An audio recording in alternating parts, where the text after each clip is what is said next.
이 시간 우리 주신 하나님의 말씀은 출애굽기 20장 15절입니다.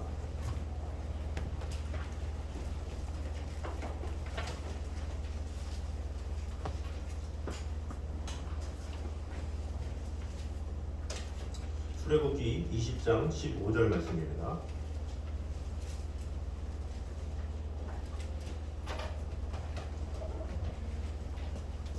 우리 한 목소리로 같이 들어보겠습니다. 시작. 도둑질하지 말라. 아멘. 이 시간에 글로리 찬양대 찬양하겠습니다.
주님께서 항상 돌보심을 매 순간 경험하는 모든 성도들의 삶이 되게 하시고 우리의 모든 삶 가운데 어떤 시험에도 능히 이길 수 있는 힘과 능력을 주시고 모든 것 가운데 역사하시는 하나님의 은혜가 가득 넘칠 수 있도록 주님 함께하여 주시옵소서. 예수님의 이름으로 기도드립니다. 아멘. 교회 소식 전해 드리도록 하겠습니다. 우리 주위의 영혼들에게 하나님의 사랑을 전하기에 힘쓰는 성도들이 됐으면 좋겠습니다.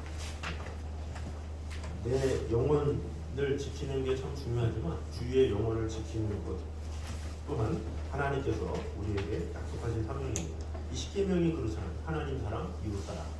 내가 주님께 받은 은혜를 전하는 것이 하나님의 뜻이기 때문에 그래서 늘 주위를 돌아보면서 이렇게 힘썼으면 좋겠습니다. 그래서 주중에 이번 주에는 누구를 좀 모시고 하나님 말씀을 드려야 될 텐데 그런 고민을 갖고 살아가는 게 진정한 성도의 모습입니다. 그래서 자신이 주님 앞에 서는 거 중요하지만 다른 이들이 잘 세울 수 있도록 마음을 다했으면 좋겠습니다.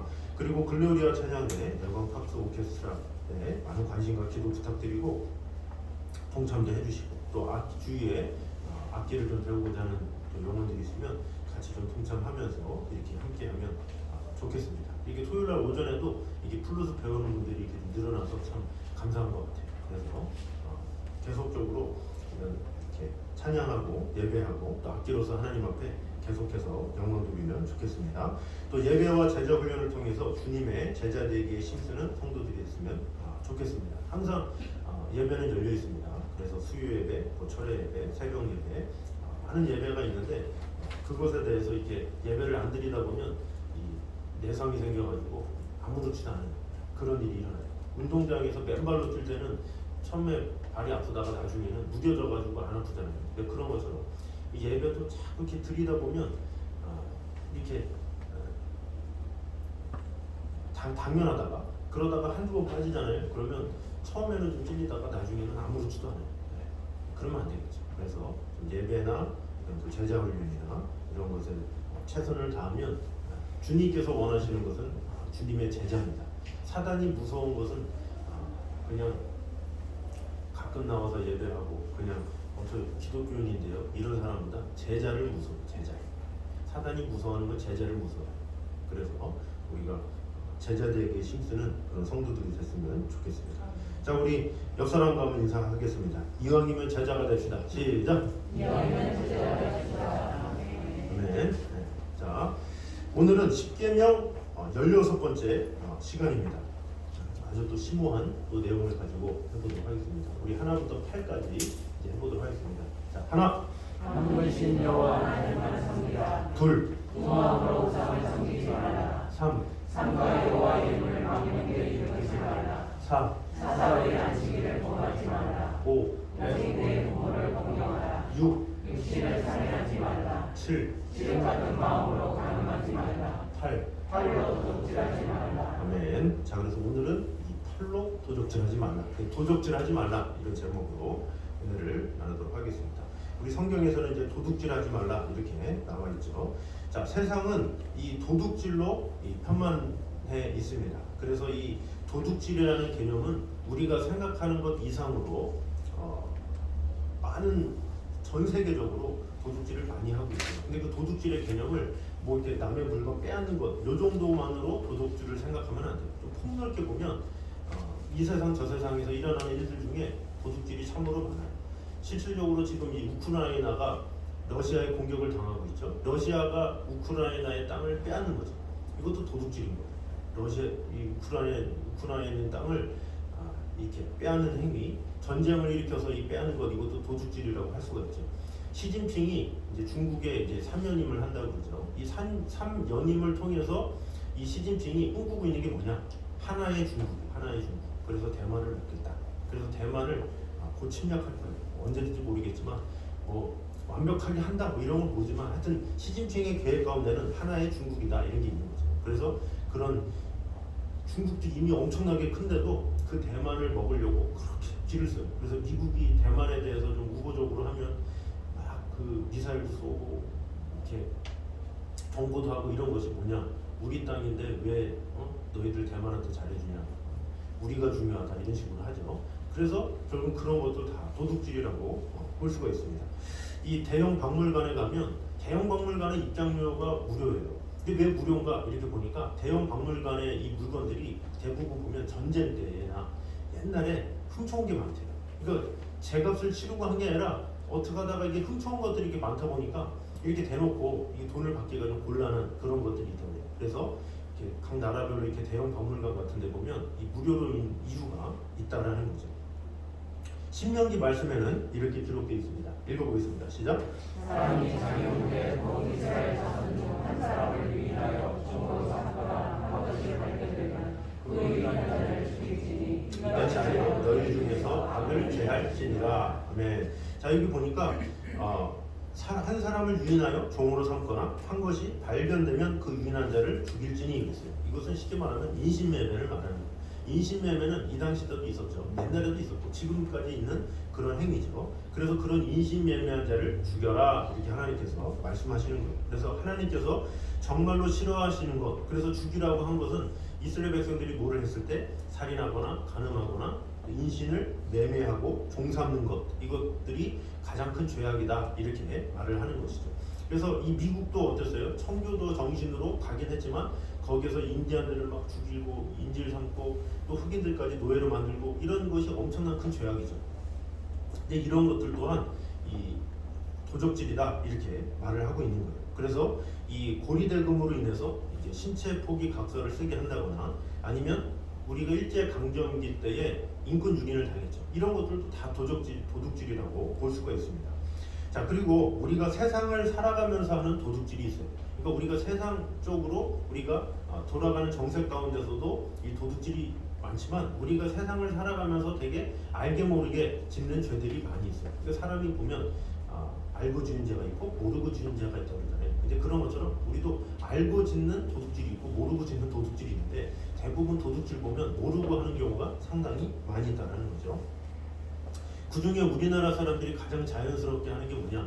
이 불법 다운로드를 되게 자연스럽게 해요. 상당히 자연스럽게. 그래서 여러분이 컴퓨터 이런 걸 하다 보면 한글 프로그램이나 뭐 윈도우나 이 파워포인트나 이런 거 보면 자연스럽게 한국 사람들은 상당히 자연스러워요. 그래서 이렇게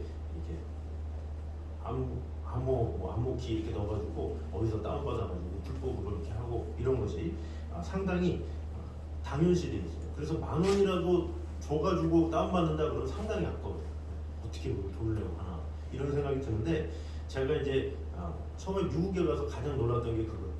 미국인들은 전혀 불법 다운로드라는 말을 하지도 않고 있을 수도 없다는 거예요. 전부 다 돈을 사서 그래서 그 패키지를 사서 파워포인트, 윈도우 패키지를 다 사가지고 그런 거를 가지고 이렇게 하지 그거를 절대적으로 불법으로 다운받지 않는다. 그래서 언급을 절대 해서도 안 돼요.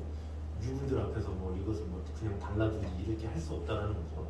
이미 그들은 그것이 일상화가 돼 있기 때문에 이 한국 사람들이 가가지고 분위기를 막 흐려놓는 경우가 있는데 그래서 엄청 한번 욕도 먹고 하도 이제 그래가지고 한국 사람들도 미국에 가면 다 절대로 불법 다운로드를 하지 않는다 이렇게 들었습니다. 그래서 저도 그 후에도 100%는 아니지만 어떻게든지 합법적으로 좀 살려고 노력을 해요. 그래서 뭐 중고나라나 이런 데 가면 그런 소프트웨어도 싸게 이렇게 팔거든요. 그래서 제가 영상 편집하는 그것도 이 평생 뭐 해서 반값으로 해가지고 사기도 하고 왜냐 이게 불법이라는 걸 알기 때문에 도둑질이라는 걸 알기 때문에 그렇게 못하는 거예요. 이게 상당히 그것에 대한 인식이 우리나라에도 많이 필요해요. 근데 아직도 많은 사람들이 그런 이 불법 다운로드를 많이 하는 경우가 많이 있죠. 교회 안에서도 이 악보 같은 거 복사하잖아요. 저도 뭐 집일을 한 20-30년 해가지고 보통 옛날에 성가곡 집일은 복사를 했었어요. 근데 이것이 불법이다 이런 것을 나중에 알게 됐죠. 그래서 이게 불법이구나. 근데 이 교회가 전체적으로 조금씩 알게 됐어요. 그래서 오늘날에는 이제 성가곡집 해가지고 전부 다 이제 다 복사해서 다 이제 번호로 팔죠. 뭐 중앙성가, 뭐 유빌라테 뭐 해가지고 그래서 모든 찬양대가 60권, 70권 막 사가지고 이게 단체로 보는 거죠. 그래서 우리가 뭐 유튜브나 뭐 이런 것도 그렇고 찬양도 그냥 임의적으로 해서는 안 돼요. 다 허락을 받고 뭐 이런 식으로 해야지 이렇게 하게 되면 다 불법이 되는 것이죠. 그래서 이 교회 안에서도 벌어지는 도둑질이 참으로 많다라는 거죠. 또 이 세상을 살아가면서 많은 사람들이 또 어떻게 합니까? 세금을 떼먹고 이런 거죠. 낼 수 있는데 안 돼요. 이게 지나가고 이런 것들도 있고 학생들이 이 학교 안에서 컨닝하는 거 이런 것도 어때요? 남의 어떤 실력을 뺏어가는 거잖아요. 이것도 다 도둑질이다라는 거죠. 그래서 우리가 일상을 살아가는 이 세상에서도 내가 알게 모르게 짓는 도둑질이 참으로 많다. 여기서 자유로운 사람 있습니까? 우리는 다 똑같은 사람들이잖아요. 도둑질하지 말라 그러고 우리는 되게 보이는 거, 누구 집에 들어가서 가지고 오는 거 이것만 가지고 도둑질이라고 하는데 실질적으로 보면 세상적인 말로 도찐 개찐이다라는 거죠. 그 사람이 그 사람이고 다 우리는 도둑질에 노출되어 있는 우리는 다 이렇게 누구도 자유로울 수 없는 그런 자들이다라는 것을 볼 수가 있어요. 또 도둑질의 또 하나의 종류가 또 뭐가 있냐면 속이는 것. 이 남을 속이는 것도 도둑질이다 이렇게 말을 하고 있습니다. 그래서 이 자연스럽게 다른 사람을 속이는 경우가 많이 있죠. 다른 사람을 속이면 어떻게 돼요? 다른 사람한테 피해를 주잖아요. 다른 사람들의 시간을 뺏기도 하고 다른 사람의 마음을 뺏기도 하고 이런 것들 때문에 이 속이는 게 도둑질이다라는 거죠. 보통 그런 도둑질을 어디서 많이 합니까? 식당 같은 데서 많이 하죠. 식당. 그래서 이 생산지도 속이고 만든 날짜도 속이고 뭐 우리 식당은 재사용하지 않습니다. 그리고서 손님이 뭐 남겼는데 엄청 깨끗하게 남겼어요. 그러면 쓰기도 하고 이렇게 저렇게 이렇게 쓰는 것이 많이 있다라는 거죠. 제가 미국에서 반찬 가게 알바를 할 때 거기서 이제 전을 만들었어요. 명절이 가까워서 전을 막 만들어 팔거든요. 고추전도 있고 파전도 있고 막 이렇게 여러 가지 이렇게 전들이 있는데 그 중에 제가 이 전들을 하나씩 먹어봤어요. 이렇게 맛있나 맛없나. 근데 김치전이 그렇게 맛이 없더라고요. 그래서 이게 팔면 안 될 텐데 막 그러면서 뭐 그래도 이제 포장해서 내놔야 되니까 그래서 딱 내놨는데 어떤 손님이 김치전을 짓는 거예요. 그래서 제가 잠깐 먹지 마. 왜요? 맛없어. 그러니까 그 사람 입장에서 황당한 거예요. 반찬 가게에 있는 카운터에 있는 사람이 자기가 살라고 그러는데 먹지 말라고 그러니 얼마나 황당해. 근데 그 사람의 반응이 더 황당했어요. 이걸 먹지 말라고? 맛없으니까 먹지 말라고 내가 설득을 했어요. 너무 솔직하시다. 왜 이렇게 정직하시냐고. 그래서 내가 이걸 꼭 사야 되겠다고 그러면 안 된다고. 그래서 참 이게 보면 얼마나 속이는 게 많으면 속이지 않는 것에 대해서 감동을 해요. 또 어떤 분은 짓궂게 막 그런 말을 해요. 여기 반찬 가게 미원 넣죠? 그래요. 그 미원 넣죠? 그러면 제가 뭐라고 그러겠습니까? 미원만 넣겠습니까? 다시다도 넣고 옥수수 소스도 넣고 단 거 엄청 집어넣어요. 안 그러면 이런 맛이 나겠어요? 막 이러면 이제 그 사람이 황당해하면서도 참 솔직하구나. 근데 뭐 제가 사장이라면 그랬겠습니까? 사장이라면 유기농이에요. 신선하죠? 여기 모르겠습니까? 당신의 건강이 수명도 엄청 늘어나요. 막 그러면서 얘기했겠죠. 제가 알바생이니까 뭐 솔직하게 얘기했는데, 근데 이런 것들 보면 이 세상에 워낙 속이는 게 많다 보니까 뭔가 이게 정직하게 얘기하면 이상한 좀 바보 취급받기도 하는 그런 것이 이 세상의 모습이다라는 것이죠. 근데 제가 이 말한 것들은 뭐냐? 이 세상에서 일어나는 자연스러운 도둑질을 이야기한 거예요.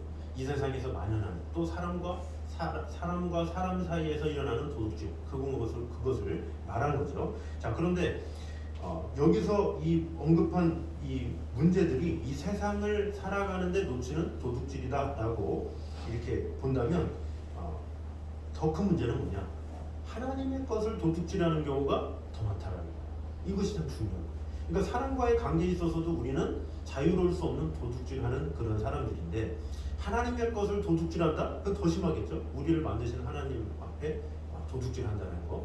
그래서 오늘은 그것을 더 보도록 하겠습니다. 자, 그래서 진정한 본론으로 들어가면 이 하나님의 것을 도둑질하지 말자는 거예요. 그러니까 우리가 세상에서 도둑질하는 것은 우리가 다 노출되고 다 보이는 그런 것들인데 더 심하게 있어서는 우리는 하나님의 것을 도둑질할 때가 참으로 많다라는 거죠. 토마스 왓슨 목사님이 있어요. 근데 그분이 많은 책들을 썼는데 이런 말을 했어요. 가장 교묘한 도둑질은 자기 것을 도둑질하는 것이다. 이렇게 말했어요. 자기 것을 도둑질하는. 그러니까 다른 사람의 것을 자연스럽게 도둑질하는 것도 많은데 사람들 스스로가 자기 것을 도둑질하는 경우가 많이 있다라는 거죠. 하나님은 개인 사유를 인정했어요. 우리 각자의 재산들, 각자의 뭐 가지고 있는 것들 이런 것들을 인정했어요. 자, 너 써 가져 이렇게 말씀하셨죠. 자, 그런데 하나님께서는 우리에게 소유로 줬지만 준 것이 아니라 어떻게 보면 맡긴 거예요. 하나님께서 잠시 맡긴 거예요. 우리가 살아가는 동안에. 왜 우리가 죽으면 다 놓고 가잖아요. 우리가 아무리 많은 재산을 가지고 있다 할지라도 죽을 때 가져갑니까? 못 가져가잖아요. 우리가 많은 명예를 가지고 있다 할지라도 죽을 때가 되면 다 놓고 가는 거예요. 그래서 그것은 하나님께서 주셨다고는 하지만 맡긴 거라고 볼 수가 있는 것이죠. 그래서 소유주는 하나님이시다라는 거죠. 그래서 소유주는 하나님이시요 우리는 청지기인 거예요. 그래서 하나님께서 우리에게 맡기신 것을 어떻게 쓰느냐 이것이 참으로 중요하죠. 그래서 우리는 하나님의 청지기이기 때문에 하나님께서 하신 또 주신 의대대로 하지 않는 것 이것은 하나님의 것을 도적질하는 거예요. 하나님은 이러라고 줬는데 우리가 다르게 사용한다? 이게 도적질이다라는 거죠. 자, 주인이 어떤 돈을 맡겼어요. 자, 100만 원을 줄 테니까 이렇게 하세요 그랬어요. 근데 그 100만 원을 그렇게 안 쓰고 저렇게 써요. 그럼 뭐라고 그래요? 횡령이라고 그래요. 이거 도둑질인 거예요. 마찬가지로 하나님께서 우리에게 뭐를 줬습니까? 하나님께서 물질을 줬어요. 하나님께서 우리가 살아가는 동안에 필요하다고 물질을 줬어요. 그러면 하나님의 뜻에 합당하게 써야 되겠죠. 그렇게 합당하게 안 썼다? 그러면 도둑질이 될 수 있다는 거죠. 하나님께서 우리에게 시간을 줬어요. 하나님께서 우리에게 시간을 줬는데 내 마음대로 내 뜻대로 내 욕심대로 내 마음대로만 썼다. 그러면 하나님께서 주신 시간인데 하나님의 영광을 위해서 쓰지 않고 나를 위해서만 썼기 때문에 그것이 도둑질이다라고 볼 수가 있는 거죠. 하나님께서 우리에게 자녀를 줬어요. 하나님께서 우리에게 자녀를 주시는 이유는 뭐예요? 믿음으로 키워라. 믿음의 사람으로 키워서 이 나라에 또 장차 모든 세계를 정말로 주님의 나라로 이끌 수 있는 일꾼으로 세워라 라고 하나님께서 주신 거예요. 선물로 주셨어요. 근데 그 자녀를 어때요? 내 거야 이렇게 생각하는 사람들이 많이 있죠. 내 소유로 잘못 생각하는 경우가 상당히 많이 있죠.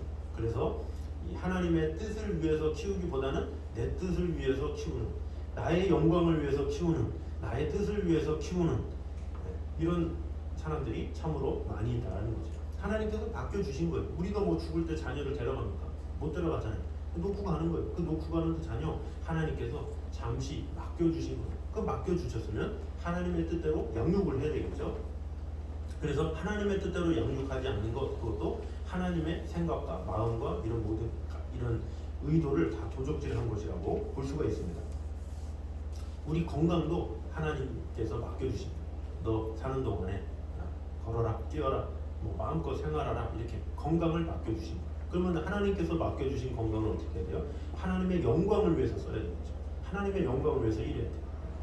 교회에서 봉사하고 뭐 여러 가지 내 몸과 영혼을 하나님 앞에 드리는 이 건강을 주신 이유는 뭐예요? 이 백성은 내가 나를 위하여 지었나니 나를 찬송하게 하려 합니다. 건강해야 찬양도 하고 예배도 하잖아요. 근데 건강하라고 예배하고 찬양하라고 건강을 주셨는데 그 건강 가지고 하이킹을 다니고 세계 여행을 다니고 잘 먹고 잘 살자 막 그러면서 내 몸을 내 마음대로만 산다? 이것도 하나님의 것을 도적질한 거죠. 하나님의 의도와 전혀 상관없이 살아가는 그런 모습이 있었다라는 거죠. 그러니까 우리는 사람들한테도 도둑질을 많이 하지만 이 하나님 앞에서 얼마나 많은 도둑질을 하는지 몰라요. 나의 물질과 시간과 뭐 자녀와 건강과 뭐 재능마저도 하나하나 다 하나님의 영광을 위하기보다는 나의 유익만을 위해서 살다가 죽는 경우가 상당히 많이 있다는 거죠. 그래서 우리는 이 세상을 살아가면서 하나님 앞에 진짜 고개를 들 수가 없는 거예요. 하나님께서 맡겨주신 건데 맡겨주신 것을 깨닫지 못하고 내 몸이야, 내 시간이야, 내 돈이야, 내 머리야 막 그러면서 내 거다 이런 마음 가지고 살아가는 그런 모습이 있다라는 것이죠. 자, 그래서 우리가 봐야 될 것은 뭐냐? 하나님의 것을 도둑질하지 않기 위해서 우리는 어떻게 해야 되는지 그것을 한번 보도록 하겠습니다. 자, 먼저 첫 번째입니다. 읽어보겠습니다. 시작. 하나님의 주인 되심과 채워주심을 믿어야 한다. 됐습니다. 자, 하나님의 주인 되심 그리고 하나님께서 채워주심 이것을 믿어야 된다는 거죠. 자, 필립보서 4장 19절입니다. 읽어보겠습니다. 시작. 나의 하나님이 그리스도 예수 안에서 아멘. 자, 나의 하나님이 그리스도 예수 안에서 영광 가운데 그 풍성한 대로 너희 모든 쓸 것을 채우시리라 이렇게 말을 하고 있어요. 자, 모든 쓸 것을 하나님께서 채워 주신다라는 거죠. 모든 쓸 것을 하나님께서 아신다라는 거예요. 왜? 우리를 만드신 분이기 때문에 우리의 필요를 아세요. 우리의 건강의 어느 부분, 우리의 물질의 어느 부분, 우리의 자녀의 어느 부분, 우리의 시간의 어느 부분 하나님께서 아시기 때문에 하나님께서 채워주겠다. 그러면 하나님께서 그렇게 말씀하시면 어떻게 돼요? 아멘 하면서 하나님께서 채워주시는군요. 믿고 따르라 라는 것이죠. 그래서 우리는 그 하나님께서 모든 쓸 것을 채워주신다는 믿음으로 살아가야 되고 또 그래야 우리는 하나님께서 주신 것으로 살아갈 수가 있는 것이죠. 이런 믿음이 없으면 우리는 이렇게 저렇게 기웃기웃거리면서 도둑질하는 거예요. 하나님께서 주시겠다고 하는데 못 믿는 거야. 그러니까 자꾸 내 힘으로 뭔가를 하려고 하고 자꾸 뭘 하려고 하고 예배 드릴 시간이 어디 있어? 이래야 되는데 뭐 해야 되는데 막 그러면서 하나님께 드릴 건 안 드리고 내 생각 내 마음대로 하나님께서 채워준다고 했는데 그것을 못 믿고 자꾸 내 생각을 하는 것 이런 것도 다 도둑질이 된다는 것이죠. 그래서 우리에게 필요한 태도는 뭐예요? 하나님께서 주셨습니다. 하나님께서 채워주십니다. 이런 믿음 가지고 이렇게 나아가는 것 이것이 필요하다는 거죠. 그래서 그 내려놓음이라는 책이 있죠. 거기 내려놓음이라는 그 이용규 선교사님이 쓴 책의 그 맨 앞부분에 그 예화가 하나 있어요. 그 아프리카 선교지에서 예배를 드리는데 거기서 예배를 드려야 하는 그 상황에서 어떤 자매가 이 자신의 키우는 짐승을 잃어버려가지고 괴로워하는 그런 장면이 나오죠. 근데 그런 괴로워하는 장면에서 그 자신의 동물들을 찾다가 예배 시간이 돼가지고 예배를 드리러 갔다는 거예요. 하나님께 맡긴 거죠, 어떻게 보면. 그 예배를 드렸는데 그 당시 때 거기에 있는 짐승은 자신의 그 생명과 같은 왜 그게 있어야 그걸로 벌이도 하고 뭐 그런 건데 그거를 포기하고 예배를 드렸대. 그 예배를 드렸는데 예배가 딱 끝나고 나서 예배당 문을 열었는데 그곳에 자기가 키우는 그 짐승이 그 앞에서 있더라는 거죠. 그게 뭐예요? 이 하나님 앞에 맡겼더니 하나님께서 채워주셨다, 이러는 것이죠. 그래서 하나님께서 채워주십니다. 하나님께서는 나에게 풍족함을 주시는 분입니다. 이런 믿음을 가지는 것이 상당히 중요한 거예요. 이런 믿음이 없으면 우리는 자꾸 내가 빨빨거리면서 일하려고 그러고 뭘 하려고 그러고. 하나님은 전능하시고 힘이 있으시고 능력 많으신데 하나님의 스케일을 우리가 믿어야 돼요. 우리가 맨날 이래야 할 수 없는 것을 하나님은 한 번에 다 해결시켜 주시고 은혜 주시고 함께 하시는 거예요. 그래서 우리는 항상 하나님의 채워주심을 믿고 나아가는 것, 그것이 필요하다는 것이죠. 자, 두 번째입니다. 읽어보겠습니다. 시작. 자족해야 한다. 자, 아까 말씀드린 이 토마스 왑슨 목사님이 그 자족하는 법이라는 책을 썼어요. 근데 그 자족하는 법에 보니까 이런 글이 있어요. 부요한 것보다 더 큰 은혜가 자족할 줄 아는 은혜다. 이렇게 썼어요. 부요한 것보다 더 큰 은혜는 자족할 줄 아는 은혜다. 자, 부요하길 원하죠, 사람들은. 그런데 부요한 것보다 더 중요한 건 자족하는 거예요. 자족하는 게 뭐예요? 이대로 만족합니다. 이것이면 됐습니다. 이런 마음을 자족이라고 해요. 그래서 우리가 살아가는 동안에 돈이 필요하지만 그것이 의지를 하게 되면 어떻게 돼요? 의지를 하게 되면 그것이 우상이 되어서 그것을 어떻게든지 구하려고 애를 쓰는 그런 모습이 있게 되는 것이죠. 그래서 하나님은 우리에게 어떤 사유를 인정하긴 했지만 그것을 의지한다? 이것은 하나님에 대한 배신일 수 있고 하나님의 마음과 생각의 의도를 놓치는 경우가 많이 있다는 거죠. 그래서 우리는 자족하는 훈련이 필요해져. 그래서 10을 주셨으면 10으로 살고 2를 주셨으면 2로 살고 하나님께서 그냥 주신 대로 만족하면서 또 그 하나님께서 주신 것을 잘 내 자신이 그냥 열심을 다해서 그것만 가지고 이렇게 해야지 뭔가를 이렇게 끌어다가 막 그런 거 있잖아요. 요즘에 잘못된 것은 대출이다 뭐다 하면서 자신의 소유가 아닌데 그것을 끌어다가 하는 것, 이런 것은 잘못된다라는 거죠. 그래서 자꾸 뭔가 어디서 끌어서 뭔가를 해야 된다, 이 자족하지 않고 어디서 뭔가를 해야 된다라는 것이 안 되면 늘 불안하죠. 그래서 이렇게 빚을 지면 사람들이 항상 불안한 거예요. 그래서 항상 지금 있는 그것으로 만족하고 그대로 사는 것, 자족하는 삶, 이것이 참으로 필요하죠.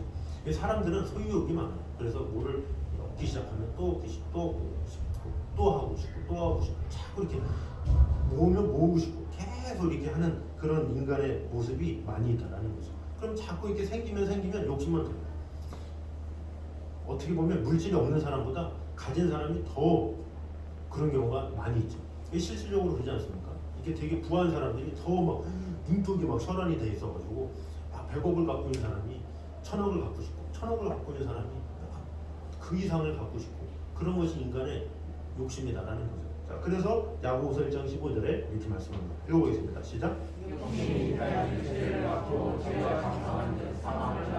아멘. 자, 욕심이 잉태한즉 죄를 낳고 죄가 장성한즉 사망을 낳느니라. 그러니까 자족하지 못하고 욕심을 낳기 시작하면 그 욕심이 잉태해서 죄를 낳게 되고 죄가 장성해서 사망을 낳게 된다라는 거죠. 그냥 지금 이 모습에서 그냥 자족하는 삶, 이것이 참으로 겸손한 삶이고 그것이 참 중요하다라는 거죠.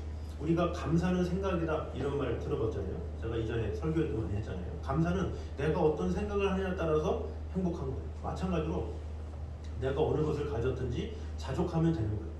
내게 주신 자녀, 나에게 있는 건강, 나에게 있는 시간, 나에게 있는 물질, 이런 모든 거 그냥 자족할 때 하나님께서 그 순간 행복과 은혜를 주신 거예요. 거기서 더 풍성한 은혜를 주시지 뭔가 더 주세요 막 욕심 가지고 이렇게 하다 보면 그 욕심이 잉태한즉 죄가 되고 죄가 장성해서 사망을 낳게 된다는 거죠. 그래서 하나님께서 내게 주신 것 그냥 그 자체로 감사하며 자족하며 가는 것, 그것이 진정한 행복이요 축복이다라는 것입니다. 자, 세 번째는 읽어보겠습니다. 시작. 일하고 나눠야 한다. 자, 일을 해야 된다는 거죠. 자, 에베소서 4장 말씀입니다. 시작. 도둑질하는 자는 자신이 도둑질하지 말고 도리어 가난한 자에게 도달할 수 있도록 자기 손으로 수고하여 도둑질하는 자는 다시 도둑질하지 말고 돌이켜 가난한 자에게 구제할 수 있도록 자기 손으로 수고하여 선한 일을 하라 그랬어요. 이 말씀을 풀이하면 자기가 번 것으로 자기가 원하는 대로만 쓰지 말라. 자기가 본 것을 자기가 원하는 대로만 다 쓴다? 이것은 도둑질이다라는 거죠. 그래서 쉽게 말하면 뭐냐? 나누지 않는 것도 도둑질하는 것이다라는 거예요. 그러니까 자기가 써서 내가 가족만 그러면서 부하게 사는 게 아니라 내가 버는 것도 중요하죠. 이 성경에서는 열심히 일하라 그랬어요. 마음을 다해라 그랬어요. 일하기 싫은 자는 먹지도 말라 그랬어요. 중요한 것은 일을 하는 건 좋은데 그 일에서 버는 수익을 다른 사람에게 나누지 않는다? 이것은 도둑질이다. 이렇게 분명하게 말씀하고 있는 거예요. 자, 그래서 우리에게 주신 물질, 우리에게 주어지는 시간 이런 거 자꾸 나누라라는 거죠. 하나님은 이 독처를 싫어하셨어요. 그래서 아담을 만드시고 혼자 사는 것이 좋지 못하니 이 갈빗벌을 떼서 하와를 만들어줬죠. 더불어 사는 것이 하나님의 마음이에요.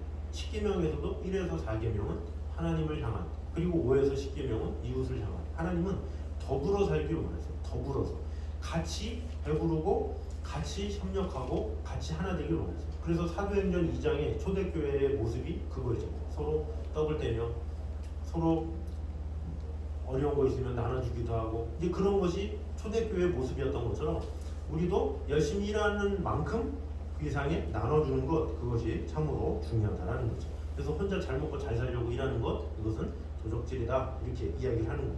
그래서 일하는 것은 당연하지만 나누지 않으면 의미가 없다라는 것을 꼭 기억해야 돼요. 그래서 우리는 자꾸 열심히 일은 하지만 일하는 대로 끝나는 경우가 많이 있어요. 그래서 일하는 것만 가지고 칭찬을 받는 경우가 많잖아요. 일을 되게 열심히 하네. 새벽부터 막 밤늦게까지 일하네. 그 일하는 걸로만 칭찬을 받는데 거기서 끝이 아니라 일했으면 어떻게 돼요? 나누어야 된다. 나눔까지 가야 된다는 거죠. 어려운 이웃에게, 아픔이 있는 자들에게, 또 선교지에게, 또 많은 이 흘러 넘칠 수 있도록 하나님은 나누길 원하시는 거예요. 내가 자꾸 나누고 흘러 넘칠 때 하나님께서 필요를 아시고 더 채워주시는 거예요. 근데 나누지 않고 더 모아야 돼 이런 욕심을 가득하면 하나님께서 더 큰 은혜를 주실 수가 없는 거예요. 자꾸 우리는 열심히 일하지만 일한 만큼 나눠야 된다. 그것을 꼭 기억해야 된다라는 것입니다. 그래서 우리 모두가 열심히 일하지만 그와 더불어 이것이 내가 하고 있는 소득이나 내가 하고 있는 열심이나 나의 모든 시간이나 나의 모든 것들이 다른 사람에게 흘러넘치고 있는가 돌아봐야 될 필요가 있다는 것이죠. 자, 마지막으로 네 번째입니다. 읽어보겠습니다. 시작. 네, 자, 부러워하지 말라고 했습니다. 자, 잠언 29장 24절입니다. 시작. 도둑과 짝하는 자는 자기의 영혼을 미워하는 자라. 그는 저주를 들어도 진술하지 아니하느니라. 네, 자, 이거 보니까 도둑과 짝하다 이게 무슨 뜻입니까? 도둑들의 삶을 흉내내고 닮아가는 것, 이것을 말하는 거죠. 그러니까 도둑들은 뭐예요? 자기 욕심 따라 살아가는 사람들이잖아요. 더 얻어야지 막 하면서 막 자기가 부자 되려고 다른 사람 거 훔쳐서라도 부자 되려는 사람들이 도둑이잖아요. 근데 그런 사람들과 짝하지 말라. 그런 사람은 부러워하지 말라는 거죠. 어떤 사람이 부를 잃었어. 근데 그 부가 다 비리와 막 다 세상에서 다 사기를 쳐가지고 부를 잃었는데 그걸 막 부러워하잖아요. 와, 그래도 막 집이 몇 개야. 저렇게.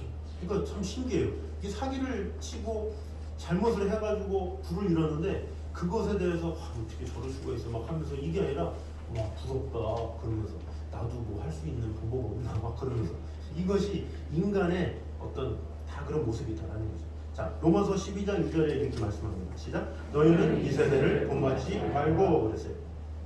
너희는 이 세대가 어떤 세대예요? 부한 것만 좋아하고 건물주만 좋아하고 뭔가 소유한 사람만 좋아하고 막 그런 것을 자꾸 본받으려고 하고 따르려고 하고. 그러니까 초등학생들의 꿈이 이 1순위가 건물주래잖아요. 건물주. 내 꿈은 막 그러면서 막 하면서 옛날에는 뭐 여러 가지 직업들을 얘기하다가 지금은 건물주. 왜 그러냐? 편해가지고 그게 편하대요. 이러면서.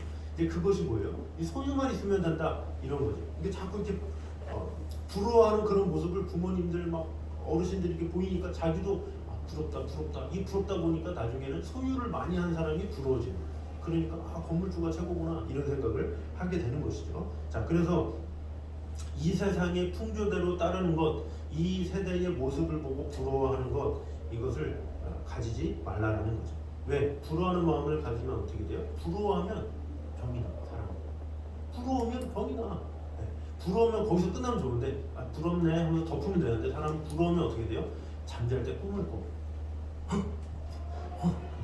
그래서 그 얻지 못하는 그것 때문에 나도 반드시 얻으리라 막 그러면서 그 부러움이 욕심이 돼가지고 또 그것이 자기를 죽이는 경우가 많이 있다라는 것이죠. 그래서 이 시대의 사람들의 어떤 풍조에 따라가지 말고 누가 많이 샀대, 많이 얻었대 막 이런 것을 우리가 많이 부러워하잖아요. 또 많은 사람들 그걸 자랑하고 또 그러니까 그것 때문에 배고파하고 괴로워하고. 자, 그래서 우리는 이 세대 사람들과 같이 하지 말고 이 로마서 12장 2절에 주에 뭐라 그러니까 너희 이 세대를 본받지 말고 오직 마음을 새롭게 함으로 변화를 받아 하나님의 선하시고 기뻐하시고 온전하신 뜻이 무엇인지 분별하도록 하라는 거예요. 분별하도록 하라. 뭐예요? 분별력을 기르라는 거죠. 무엇이 부러운지 안 부러운지 분별력을 기르라는 거예요. 야, 사람 뭐 가졌대 이걸 부러워하지 말고 기도 많이 한대. 와, 나도 기도 많이 하고 싶다. 이런 걸 부러워하는 거예요. 야, 말씀 성경 열심히 필사하는데 나도 필사해야 되는데 이런 거룩한 부러움을 갖고 있어야 돼. 아, 저 사람 전도를 몇 명 했다. 나도 전도 좀 해야 되는데 이런 거룩한 부러움을 하면 하나님께서도 기뻐하시고 은혜 주시고 수명도 연장되고 하나님께서 주신 축복이 많은데 얼마를 가졌네, 뭐 했네, 땅 샀네, 뭐 했네 이런 거만 배워가지고 이렇게 살다 보면 하나님의 뜻도 아니요 하나님께서 원하시지도 않는 것이다 라는 거죠. 그래서 잠언에는 이런 결론의 말씀이 있습니다. 은혜스러운 말씀입니다. 우리 7절에서 9절까지 한번 읽어보겠습니다. 시작. 내가 두 가지 일을 주께 용서하였사오니 내가 죽기 전에 내게 거절하지 마시옵소서. 또 헛된 것과 거짓말을 내게서 멀리 하옵소서. 나를 가난하게도 마옵시고 부하게도 마옵시고 오직 필요한 양식으로 나를 먹이시옵소서. 혹 내가 배불러서 하나님을 모른다 여호와가 누구냐 할까 하오며 혹 내가 가난하여 도둑질하고 내 하나님의 이름을 욕되게 할까 두려워함이니이다. 네. 저는 이 구절이 위에 네 가지를 다 포함한다고 생각해요. 위에 네 가지를. 자, 여기 보니까 뭐라 그래요? 8절에 보니까 나를 가난하게도 마옵시고 부하게도 마옵시고 오직 필요한 양식으로 나를 먹이시옵소서 이렇게 말을 하고 있죠. 자족하는 마음을 갖는 거죠. 하나님께서 주인이시기 때문에 전 자족하겠습니다. 너무 부하게도 하지 말고 가난하게도 하지 마세요. 이렇게 이야기를 하는 것이죠. 왜 그럽니까? 9절에 혹 내가 배불러서 하나님을 모른다 여호와가 누구냐 할까 하오며 그죠? 배부르니까 너무 잘 먹고 잘 사니까 뭐 굳이 하나님 찾을 필요가 있어요? 우리가 보통 하나님을 언제 찾아요? 일이 잘 안 될 때, 막 엄청난 재산을 잃었을 때, 자녀가 말 안 들을 때 이때 갑자기 하나님을 찾아요. 근데 막 가진 것도 많고 뭔가 부족함이 있는데 뭐 하나님을 찾겠어요? 그러니까 잠언 기자가 그걸 두려워한 거예요. 너가 너무나도 부유해서 하나님을 거절하지 않을까 두렵습니다. 주님 부하지 않게 해주세요. 너무 부하면 싫어요. 부담돼요. 이렇게 말하는 거죠. 또 뒤에 뭐라 그래요?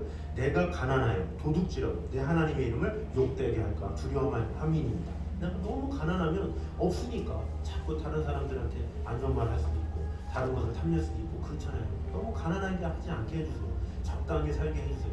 자족하며 살게 해주세요. 이렇게 말을 하는 것이죠. 그러면서 이 시편 기자는 이 하나님 앞에 이렇게 간구하면서 열심히 또 하나님의 일들을 또 사명을 잘 감당하기에 힘썼다라는 것입니다. 자, 그래서 우리는 항상 주님으로 만족하고 욕심을 버리고 주님께서 주시는 은혜에 감사하며 사는 것, 그것이 바로 행복이요 귀한 삶이다라는 것입니다.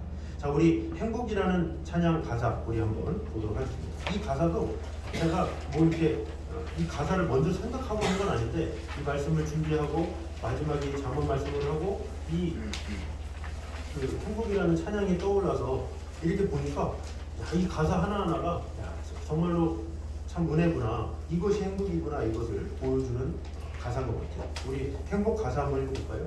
위에부터 한번 같이 한번 읽어보겠습니다. 1절 시작. 화려하지 않아도 정결하게 사는 사, 가진 것이 적어도 감사하며 사는 사, 내게 주신 작으니 나눠주며 사는 사, 이것이 나의 삶의 행복이라. 아멘. 자, 여기 보니까 가진 것이 적어도 감사하며 사는 사, 그리고 내게 주신 작으니 나눠주며 사는 사, 이것이 나의 삶의 행복이라고 하죠. 자, 2절에 보겠습니다. 눈물 날 일 많지만 기도할 수 있는 것, 억울한 일 많으나 주를 위해 참는 것, 비록 짧은 작은 삶, 주 뜻대로 사는 것, 이것이 나의 삶의 행복이라고. 자, 주를 위해 참는 것, 비록 짧은 나의 작은 삶, 주 뜻대로 사는 것. 왜? 주 뜻대로 사는 것이 하나님의 뜻이고 하나님의 것을 도둑질하는 것이 아니라 하나님의 영광을 위해서 사는 것이기 때문에 그것이 행복이다라는 것입니다. 그래서 후렴 같이 한번 읽겠습니다. 이것이 행복이라고. 세상은 알 수 없는 하나님 선물. 이것이 행복이라고. 하나님의 자녀로 살아가는 것. 이것이 행복이라고. 아멘. 자, 하나님의 자녀만이 축복을 누릴 수가 있어요. 하나님의 자녀가 어때요? 하나님께서 내게 물질을 주셨구나 깨닫고 살죠. 하나님의 자녀만이 하나님께서 내게 자녀를 주셨지 이런 생각을 가지죠. 하나님의 자녀가 아니면 이 세상 주인이 내 거기 때문에 내 돈이야, 내 자녀야 이런 생각을 갖고 내가 자꾸 하려고 그러죠. 근데 하나님의 자녀만이 누릴 수 있는 특권은 뭐냐? 하나님께서 주셨죠. 하나님의 영광을 위해서 써야죠. 이 생각 자체가 다르고 하나님께서 책임져 주시기 때문에 진정한 행복을 누릴 수 있다라는 것입니다. 자, 우리 시간에 가사를 생각하시면서 우리 행복 다 같이 한번 찬양해 보도록 하겠습니다.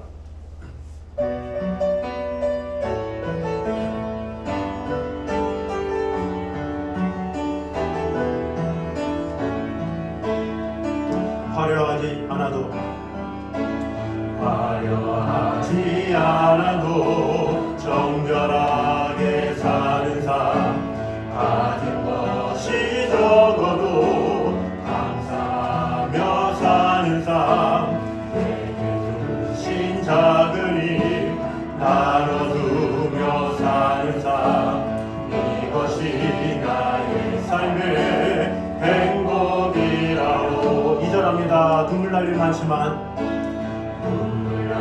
일 많지만 기도할 수 있는 것, 억울한 일 많으나 주를 위해 참는 것, 비록 짧은 작은 삶, 주 뜻대로 사는 것, 이것이 나의 삶의 행복이라고. 이것이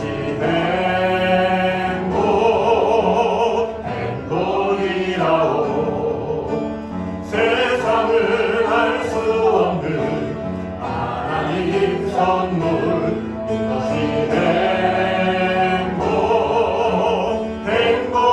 행복이라고. 하나님의 자녀로 살아가는 것, 이것이 행복. 우리 다 같이 일어나서 고백합니다. 화려하지 않아도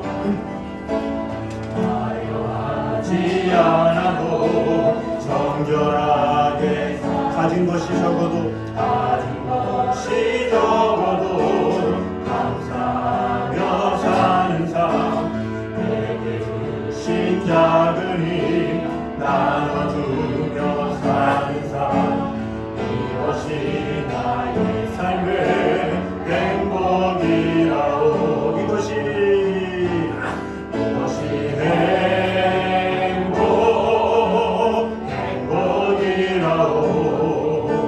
세상을 알 수 없는 하나님 선물, 이것이 행복이라고. 하나님의 자녀로 살아가는 것, 이것이 행복이라고. 기절합니다. 눈물 날 일 많지만 기도할 수 있는 것, 억울한 일 많으나 주를 위해 참는 것, 비록 짧은 작은 삶, 주 뜻대로 사는 것, 이것이 나의 삶의 행복이라고. 이것이 행복이라고.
함께 주님 하나님께서 충분히 채워 주신다라는 것을 믿고 나아가길 원합니다.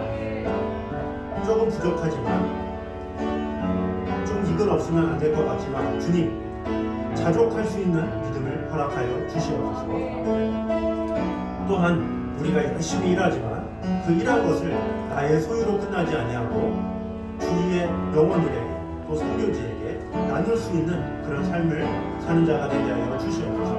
또한 이 세상의 사람들을 이 시대의 사람들과 같이 이 세상 사람들을 부러워하지 아니하고 이 시대의 풍조를 따르지 아니하고 오직 하나님께서 주신 그 뜻 가운데 살아가는 성도가 되게 하여 주시옵소서. 이렇게 한 목소리로 같이 기도하며 하나님 앞에 고백하는 시간 갖도록 하겠습니다. 기도하겠습니다. 사랑하는 주님 감사합니다. 하나님께서 주신 것에 감사하면서 자족하면서 살아가는 그런 성도들이 될 수 있도록 주님 지켜주시고 함께하여 주시옵소서. 열심히 일하고 또 나누며 그것을 다른 이들에게 놀라운 하나님의 축복으로 세우는 기회를 일어날 수 있도록 축복해 주시고 함께하여 주시옵소서. 또한 세상의 것을 부러워하지 않고 오직 이 세상의 풍조를 따르지 않고 오직 하나님께서 주신 것에 감사하며 하나님의 사랑 안에 온전히 구할 수 있도록 주님 지켜주시고 함께하여 주시옵소서. 하나님께서 주신 것을 감사하면서 순간마다 하나님께서 주신 그대로 살아갈 수 있도록 주님 지켜주시고 함께하여 주시옵소서. 놀라운 하나님의 은혜와 평강 우리 안에 가득 넘치게 하여 주셔서 진정한 행복, 하나님께서 주시는 행복, 하나님께서 주시는 평안, 하나님께서 주시는 기쁨으로 살아갈 수 있도록 주님 지켜주시고 함께하여 주시옵소서. 하나님께서 주신 것입니다. 하나님께서 우리에게 허락하신 것입니다. 그것을 온전히 믿고 따를 수 있도록 인도하여 주시옵소서. 주님을 사랑하며 주님 지켜주시고 함께하여 주시옵소서. 사랑의 주님, 하나님께서 우리에게 물질을 맡겨주셨습니다. 시간을 맡겨주셨고 자녀를 허락하셨고 건강을 맡겨주셨습니다.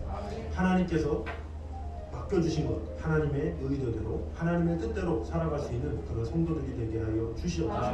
먼저 하나님의 주인 되심과 채워주심을 믿으면서 살아가는 자가 되게 하여 주시고 어떠한 상황에서도 자족하는 마음을 주셔서 어떠한 상황에서도 욕심으로 살아가는 것이 아니라 지금 이 순간을 누리며 살아갈 수 있는 그런 은혜를 여유를 허락하여 주시옵소서. 또한 우리가 일한 만큼 또 나눠야 하는 것이 중요한 것임을 보게 되었습니다. 아버지 하나님께서 주신 가정을 위해서 열심히 일도 하지만 정말로 하나님께서 주신 것들을 다른 이들에게 나누는 것을 하나님께서 기뻐하신다고 하였습니다. 주위의 영혼들도 돌아볼 수 있는 그런 마음을 허락하여 주시옵소서. 또한 도둑과 짝하지 말라고 했습니다. 이 세상의 사람들, 이 세상의 풍조에 따라서 사는 것이 아니라 오직 하나님께서 주신 것에 만족하며 하나님의 말씀 안에 온전히 거하는 그런 삶을 살아갈 수 있도록 주님 지켜주시고 함께하여 주시옵소서. 결국 주님으로 만족하고 욕심을 버리고 오직 주님께서 주시는 은혜에 감사하며 사는 그런 성도들이 되게 하여 주시옵소서. 오직 은혜로 살아가며 그 은혜로 기쁨을 누리며 매 순간마다 하나님께서 주신 것이 얼마나 귀한지를 누리며 살아가는 귀한 성도들 될 수 있도록 지켜주시고 함께하여 주시옵소서. 이제는 우리 주 예수 그리스도의 은혜와 아버지 하나님의 무한하신 사랑과 성령님의 교통하심이 우리에게 큰 은혜를 주셔서 그 은혜로 살아가기를 원하는 이 자리에 있는 모든 성도들과 이부터 여기까지 함께 있기를 간절히 축원하옵나이다. 아멘.